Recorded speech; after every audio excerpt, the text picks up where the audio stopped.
वाले हैं क्लास 6 का चैप्टर 1 हिस्ट्री का अध्याय 1 प्रारंभिक कथन क्या कब कहाँ और कैसे। तो राशिदा का एक सवाल होता है। राशिदा जो होती है बैठ करके अखबार पढ़ रही होती है। अचानक उसकी निगाह एक सुर्खी पर पड़ती है। 100 साल पहले वो सोचने लगती है कि यह कोई कैसे जान सकता है कि इतनी वर्षों पहले क्या हुआ था। तो देखिए हम पता लगाते हैं कि कैसे पता लगाए। तो यह जानने के लिए कल क्या हुआ था आप रेडियो सुन सकते हैं, टेलीविजन देख सकते हैं या फिर अखबार पढ़ सकते हैं। साथ ही यह जानने के लिए कि पिछले साल क्या हुआ था किसी ऐसे व्यक्ति से बात कर सकते हैं या फिर अभी तो इंटरनेट पे सारी नॉलेजेस अवेलेबल है। हम लोग ईयर कोई भी डालेंगे कि इस साल में क्या हुआ था तो हम लोग को यूट्यूब से और भी मतलब इंटरनेट सोर्स विकिपीडिया गूगल इन सारी चीज़ों से भी जानकारी पता लगती है। ठीक है। और अगर हम लोग को आसपास अपने घर में जानना है तो किसी व्यक्ति से हम लोग बात कर सकते हैं। ठीक है। जिसे उस समय की स्मृति हो लेकिन बहुत पहले क्या हुआ था ये कैसे जाना जा सकता है। तो अतीत के बारे में हम क्या जान सकते हैं। तो अतीत के बारे में हम लोग बहुत कुछ जान सकते हैं जैसे कि उस टाइम के लोग क्या खाते थे, कैसे कपड़े पहनते थे, किस तरह के घरों में रहते थे। हम आखेटकों, शिकारियों, पशुपालक, कृषकों, शासक, व्यापारी, पुरोहित, शिल्पकार, कलाकार, संगीतकार या फिर वैज्ञानिक के जीवन के बारे में जानकारियाँ हासिल कर सकते हैं।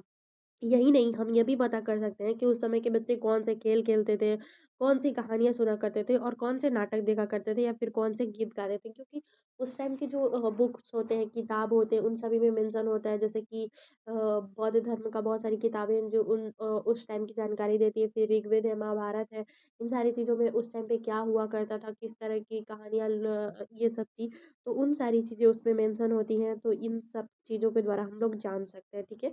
तो और इसको हम लोग डिटेल में पढ़ते हैं। तो देखिए यहाँ पे बोल रहा है कि मानचित्र पृष्ठ 2 में नर्मदा नदी का पता लगाओ। तो यहाँ पे आप देखेंगे तो यहाँ पे जो अभी का मध्य प्रदेश साइड है यहाँ पे बिंद पहाड़ी आपको नर्मदा नदी दिख पा रहा होगा कि नर्मदा नदी यहाँ पे है। ठीक है। सोन नदी के यहाँ पे इकट्ठे हुए यहाँ पे नर्मदा नदी है। तो हमने नर्मदा नदी का पता लगा लिया। तो ये नर्मदा कई लाख वर्ष पहले से लोग इस नदी के तट पर रहते थे। यहाँ पे जो नर्मदा नदी है यहाँ पे लोग कई लाख वर्ष पहले से इस नदी के तट पर रहते थे। ठीक है ना।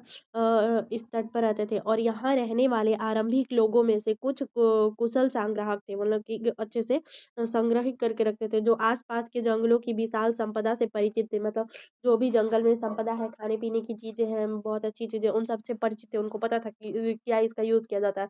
अपने भोजन के लिए वो जड़, फल, जंगल के अन्य उत्पादों को संग्रहित किया करते थे। वे जानवरों का शिकार भी किया करते थे और भोजन करते थे। ठीक है। अब देखिए अब हम लोग को उत्तर पश्चिम की सुलेमान और किंतर पहाड़ी का पता लगाना है। तो यहाँ पे उत्तर पश्चिम जो कि अभी के पाकिस्तान में यहाँ पे किरथर सुलेमान, काबुल नदी, यहाँ पे तो किरथर सुलेमान का हमने पता लगा लिया, पहाड़ियों का पता लगा लिया। अब इस क्षेत्र में कुछ ऐसे स्थान हैं जहाँ लगभग 8,000 वर्ष पूर्व स्त्री पुरुष ने सबसे पहले गेहूं और जौ जैसी फसलों को उपजाना आरंभ किया था। यहाँ पे जो सुलेमान और किरथार है ना, यहाँ इसी क्षेत्र में कुछ ऐसे स्थान हैं जहाँ लगभग 8,000 वर्ष पूर्व स्त्री पुरुष ने सबसे पहले गेहूं तथा जौ फसलों को उपजाना आरंभ किया था। उन्होंने भेड़, बकरी, गाय, बैल जैसे पशुओं को पालतू बनाना शुरू किया।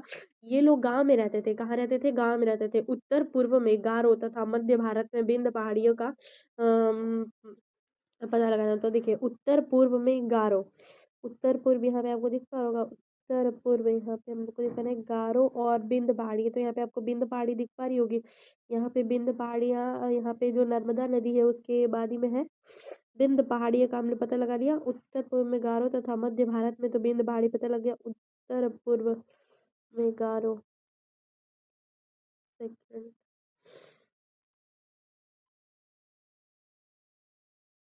सतलज, ब्यास नदी के बाद काबुल नदी, थार, सिंधु नदी, यमुना नदी, चंबल, हिमालय, सोन नदी, बिंद पहाड़ियाँ, पश्चिम तुंगभद्रा, गोदावरी।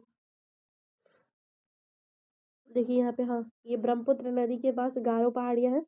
ये हमने उत्तर पूर्व में गारो पहाड़ी पता लगा लिया और यहाँ पे नर्मदा नदी के पास तो बिंद पहाड़ियाँ है ही। ठीक है। तो हो गया। कुछ ऐसे अन्य क्षेत्र थे जहाँ कृषि का विकास हुआ, जहाँ सबसे पहले चावल उगाया गया। वे स्थान बिंद के उत्तर में स्थित है। जहाँ पे चावल सबसे पहले उगाया गया बिंद पहाड़ी के क्षेत्र के उत्तर में स्थित है। ठीक है। ये ये हम लोग का उपमहाद्वीप का प्राकृतिक मानचित्र है। तो इसको आप ध्यान से इसको देख लीजिएगा और इस थोड़ा सा इसको मैप में बना लीजिएगा, नोट्स बनाइएगा। तो इसको यहाँ पे किरथा और सुलेमान को याद रखिएगा। फिर यहाँ पे गारो पहाड़ियाँ जो कि इस साइड में है ब्रह्मपुत्र नदी के पास। फिर नर्मदा नदी, बिंद पहाड़ियाँ, इन सारी चीज़ों को याद रखिएगा। फिर जो भी नदी है थोड़ा बहुत याद रखिएगा और जो हमने बताया उसको थोड़ा इंपॉर्टेंट टर्म्स में याद रखिएगा। चलिए आगे बढ़ते हैं। आप देखिए मानचित्र पर सिंधु तथा इसकी सहायक नदियों का, तो सिंधु नदी आपको दिख पा रही होगी कि सिंधु नदी यहाँ पे है। सिंधु नदी पाकिस्तान के बॉर्डर पे, इसके सहायक नदी कौन सी है? झेलम नदी, चेनाब नदी, रावी नदी, सतलज नदी, व्यास नदी। ये सारी नदी जो है सिंधु नदी की सहायक नदी है। तो इस नदियों का हमने पता लगा लिया। अब सहायक नदियां उन्हें कहते हैं जो एक बड़ी नदी में मिल जाती है। तो ये सारी नदी आपको दिख पा रही होगी कि सिंधु नदी में आके मिल रही है। झेलम नदी, चेनाब नदी, रावी नदी, सतलज नदी और ब्यास नदी, ठीक है, जो एक बड़ी नदी में मिल जाती है। लगभग 4700 वर्ष पूर्व इन्हीं नदियों के किनारे कुछ आरंभिक नगर, 4700 वर्ष पूर्व इन्हीं नदियों के किनारे कुछ आरंभिक नगर फले फूले। गांव में इसकी सहायक नदियों के किनारे तथा समुद्र तटवर्ती इलाकों में नगरों का विकास लगभग 2500 वर्ष पूर्व हुआ था। समझ में आया? मतलब कि 4700 वर्ष इन्हीं नदियों के किनारे कुछ में नगर नगर जो थे वो